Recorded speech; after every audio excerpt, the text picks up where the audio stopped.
Good morning. I am Professor Shanthamurthy B. Kulkarni, Department of English, GBR Degree College, Kuvinadalli. I am going to present a critical appreciation of the poem Your Attention Please by Peter Neville Frederick Porter, a British-based Australian poet, and this poem is for BSc second semester students. And let me go for the poem. It is a poem which describes the tension of the wartime, and this is the description of the moment of the bomb explosion. A few minutes left before the explosion of the bomb. The hectic schedule, tension and turmoil are being picturized in this poem in a wonderful manner. It's a very heartrending story of the war-hit people. It can be applicable anywhere in the world. Your Attention Please is the title, and it also happens to be the first line of the poem. Your attention please. The polar view has just warned that a nuclear rocket strike of at least 1,000 megaton has been launched by the enemy directly at our major cities. You can make out that 1,000 megatons of nuclear rocket is going to hit our cities in a few minutes, and this announcement will take 2.25 minutes to make. You therefore have a further 8.25 minutes to make. You therefore have a further 8.25 minutes to comply with the shelter requirements published in the Civil Defense Code, section Atomic Attack. So you can make out that roughly there is some 10 minutes before the explosion of the bomb, atomic bomb, and it is duly distributed in the preparation, and strict and stringent instructions are given on air, and people are getting ready. People are getting ready to die, if possible, to survive. A specially shortened mass will be broadcast at the end of this announcement. Protestant and Jewish services will begin simultaneously.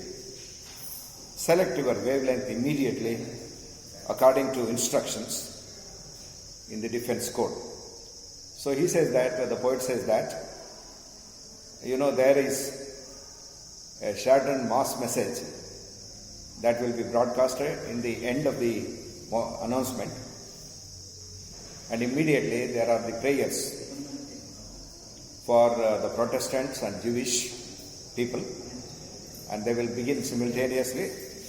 And select your wavelength immediately. The instructor announces according to the instructions of the defense code. He says, do not take well-loved pets, including the birds.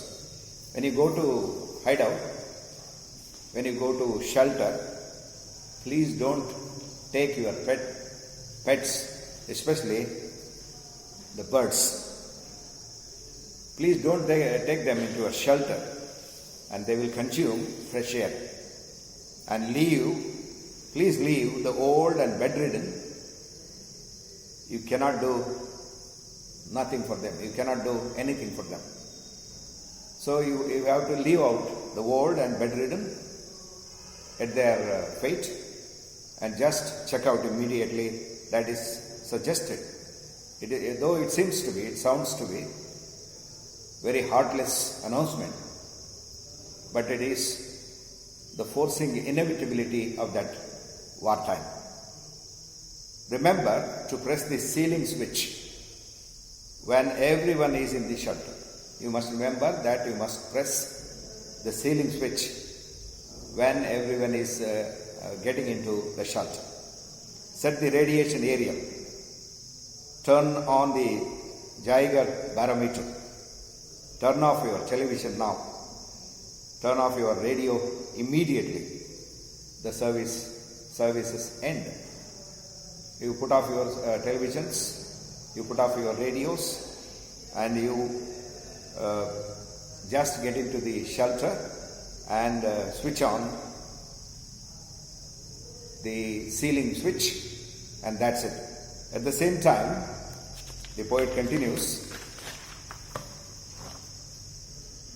secure the explosion plugs in the ears of each member of your family.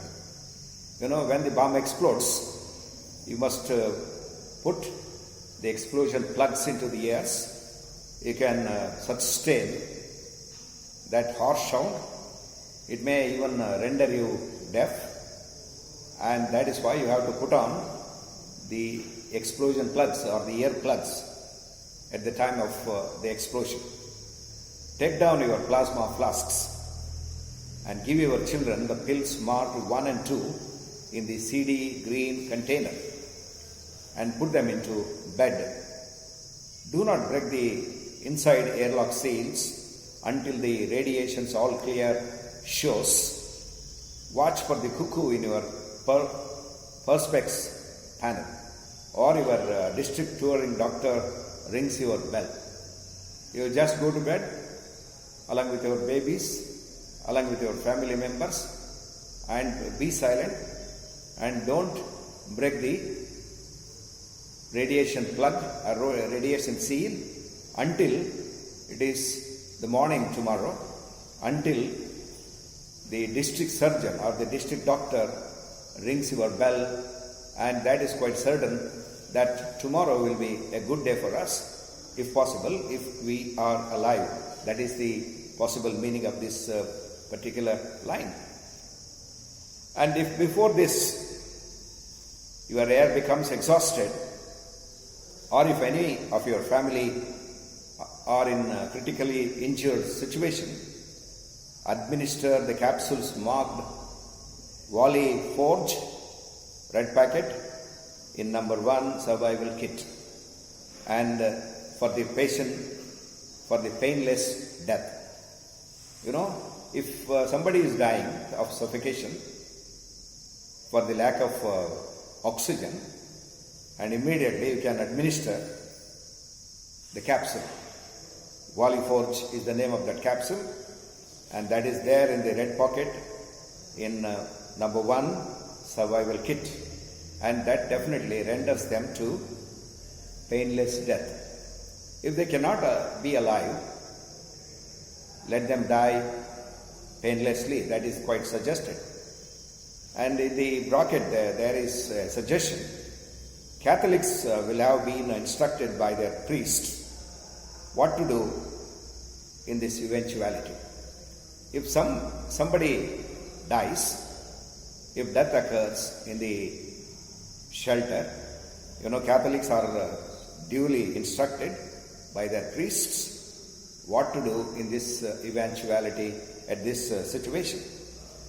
And this announcement is ending now, and our president has already given orders for massive retaliation.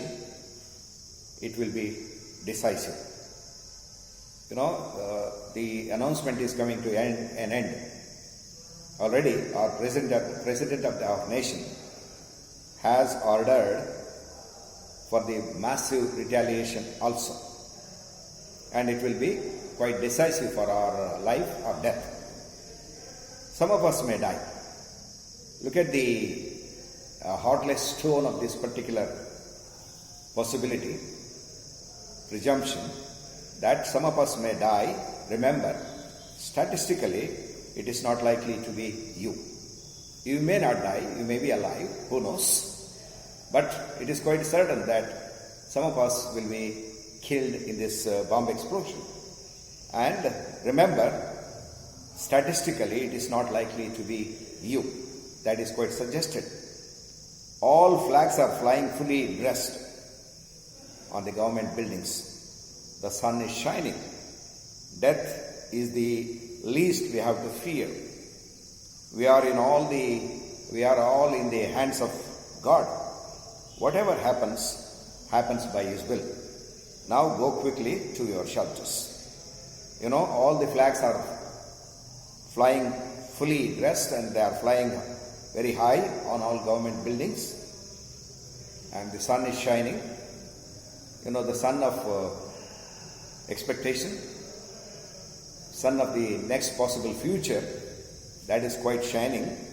And death is the least we have to fear. Don't worry about the death. Death is quite certain for us. We may die, some of us may die, some of us may be alive, survive, and that is quite certain. We are all in the hands of God. And whatever happens, that happens by His will. The will of God will be the final atonement, and that is why don't worry. And now, there is only a last suggestion for you, is to go quickly to your shelter. That is quite instructed, and this is the possible meaning of this poem for the BSc second semester students by Peter Nelville Frederick Porter. Thank you.